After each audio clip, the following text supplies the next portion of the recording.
Hello everyone welcome to smart Odia YouTube channel. तो पिला माने मु पुणी एक एमआईएल ओडिया रो सब्जेक्टिव क्वेश्चंस नहीं के आसी जोड़ा कि तुमको फुल मार्क 50 मार्क रहिबो बुझुछ। तो जदि तुम हमर सिलेक्टिव क्वेश्चन जॉइन करने चाहूच तो मैंने मात्र 199 रुपीज देकी तुम जॉइन कर पारिबो एवं तुम हम डिस्क्रिप्शन में दिया जाइतिबा व्हाट्सएप नंबर टी को कांटेक्ट कर पारिबो। पुणी थे कही रखुची तुम मात्र 199 199 टंका देखिए सिलेक्टिव क्वेश्चंस पाई परिबो एवं डिस्क्रिप्शन में दिया जाइतिबा नंबर व्हाट्सएप नंबर जता मु कौन कहूँ 6372065927 यही नंबर टी को तुम कांटेक्ट कर पारिबो। ओके तो पुणी कही रखुची जदि तुम आम चैनल स्मार्ट ओडिया टी को सब्सक्राइब करना तेज सब्सक्राइब जल्दी जल्दी सब्सक्राइब करदेव एवं बेल आइकन टी को प्रेस करदेव जो कि तुमको लेटेस्ट वीडियो नोटिफिकेशंस जल्दी मिल जाए।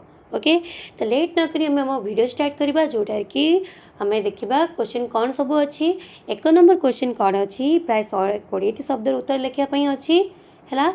तो क नंबर क्वेश्चन कौन अच्छी क्यों परिस्थिति रे भीम को सिंहनाद देवाक सदाशिव सम्मत हेले पठित कविता अनुसार विचार कर है। ता 5 मार्क विशिष्ट रोची एवं ता किंबारे देखिबा क्वेश्चनटा कौन रोची किंबारे रोची पठित कविता अनुसरण में चिलिकार संध्याकालीन दृश्य वर्णना कर। तो यही दुईट मध्य तुमको गोटे क्वेश्चन आंसर लिखापी पड़ो जोटा कि तुमको 120 शब्द लिखा एवं ता 5 मार्क विशिष्ट रहिबो। तेबे ख नंबर क्वेश्चन कौन रोची ग्रामर शिक्षित लोक मान संपर्क में कहवाक जाई लेखक कृष्ण विषय अवतरण करिवार कारण कौन तापर ता किंबारे कौन रोची सन्यासी होई मध्य विवेकानंद राजा राजुड़ा सहित संपर्क रखुले कौन पाई एटार तुम आंसर लिखो जेकोसी दुईटा भितर गोटे एवं यह भी 5 मार्क विशिष्ट रहिबो।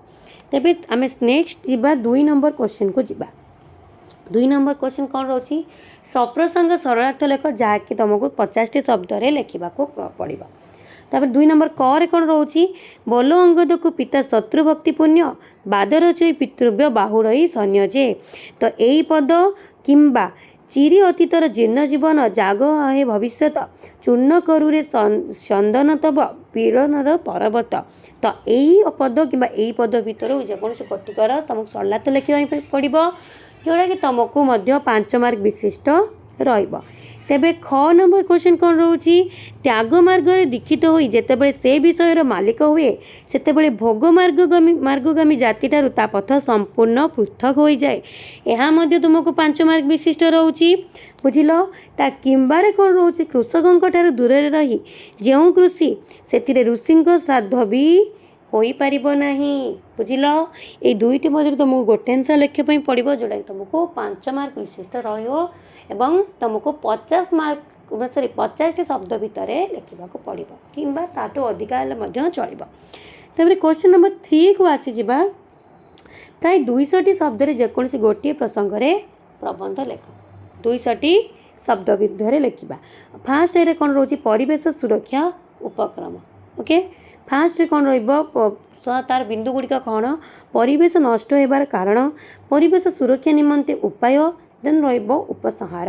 तेबे सेकेंड रे कौन रोची सामाजिक कुसंस्कार उपक्रम तार कौन रोची प्रथम रहिबो उपक्रम रहिबो हैला।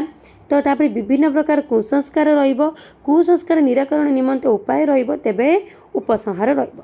थर्ड रे कौन रोची तुम भविष्यतर लक्ष्य एटा रहिबो। तो प्रथम बिंदु रहिबो उपक्रम रहिबो द्वितीय रहिबो लक्ष्यर कारण तृतीय रहिबो लक्ष्य हासिलर उपाय चतुर्थ रहिबो उपसंहार बुझिलो। तेज यापर देखा 4 नंबर क्वेश्चन कौन रोची प्राय 100 शब्द तुमको उत्तर लिखापी पड़ो एवं यह भी तुमको 5 मार्क विशिष्ट रहिबो। सब क्वेश्चन आंसर तुमको 5 मार्क विशिष्ट रहिबो। चलो देखा 4 नंबर क कौन रोची तुम भौणी जन्मदिन उत्सव में जोग देवाई अनुरोध जनाई बंधु निकट को गोटे पत्र लेख। तारे कौ पत्र रोची देखा तुम विद्यालय चलित स्वाधीनता दिवस किभली पालन करा ताहा वर्णना करी सान भौणी निकट को पत्र लेख। यह 5 मार्क विशिष्ट रहिबो। तापर रहिबो ख नंबर क्वेश्चन ख नंबर क्वेश्चन भी तुम मानक 5 मार्क विशिष्ट रहिबो एवं 100 शब्द व्यवहार करके तुमको उत्तर लिखापी पड़ो। खरे कौन अच्छी तुम अंचल डाक्तखाना प्रतिष्ठा करने विभाग मंत्री निकट को दरखास्त लेख। ता किंबारे कौन रोची निज ग्राम पाठगार स्थापन करने निमंते जिला संस्कृति अधिकारी निकट को दरखास्त लेख है। तो ये दुईटी दरखास्त भितर तुमको गोटे दरखास्त लिखा पड़ो। तेबे 5 नंबर क्वेश्चन कौन रोची निम्न प्रदत्त अनुच्छेदटी को पढ़ी तले दिया जाइतिबा प्रश्न गुड़िकर उत्तर लेख। प्रतिटी उत्तर प्राय 25टी शब्द भितर हेबा आवश्यक। तो सबू 5टी क्वेश्चन जो तले दिया तार मार्किंग 2 मार्क लेखाई रही 5टा को जोटा कि टोटाल अनुच्छेद टोटाल मार्क रमर 2 × 5 10 मार्क ही तेबे चलो मु तुमको पढ़ी की शुणाऊँ अनुच्छेदटी। ओके स्वामी विवेकानंद केवल मो पीढ़ी नुह स्वामी विवेक पुणी आरंभ कर स्वामी विवेकानंद केवल मो पीढ़ी नुह सबु पीढ़ीर युवक मानकर आदर्श हो रही। भारत सरकार प्रतिवर्ष 12 तारिख को युव दिवस भाव में पालन करुवा एक आनंदर विषय। मु अमेरिका बुलिबा को जाइतिबा बेले चिकागो शहर को जाइथिले। एकमात्र उद्देश्य थिला जे स्वामी विवेकानंद विश्वधर्म महासभा जो ऐतिहासिक भाषण देइथिले सेही स्थान परिदर्शन करी तांको श्रद्धांजलि जणाइबे। निद्रित पराधीन भारतवर्षर उत्थान पर स्वामी विवेकानंद तांकर स्वल्प जीवन काल में जो कार्य करि जाइछन्ति ताहा अकल्पनीय बुझिल। देन तापर रोची अतिशय दारिद्र्य अर्धासन एवं अनशन मध्य अमेरिका यात्रा करवा सेठारे जना अजुणा अशुणा सन्यासी भाव में अमेरिकावासी को भारतवर्षर महान संस्कृति और धर्म परंपरा संपर्क में संपूर्ण परिचित और उद्बुद्ध कराइबा कम साहसिक कार्य नुह। केवल सनातन धर्म नुहे स्वामीजी बौद्ध धर्मर जड़े स्वामीजी बौद्ध धर्मर जड़े प्रधान प्रवक्ता थिले। विश्वधर्म महासभा गोटे दिन से केवल तांकर भाषण में बुद्ध और बौद्ध धर्म को उच्छ्वसित प्रशंसा करथिले। सेही चिकागोठारे बौद्ध धर्मर प्रतिनिधि और प्रवक्ता अनागारिक धर्मपाल सहित तांकर साक्षात होइतिला और दुईंक मध्य अनाबिल बंधुत्व गढ़ी उठीला। तो यही अनुच्छेदटी प्रश्नावली गुड़िक कौन देखा 5टी क्वेश्चन आमर कौन रोची। प्रथम रोची फास्ट आई स्वामी विवेकानंद क्यों मानकर आदर्श।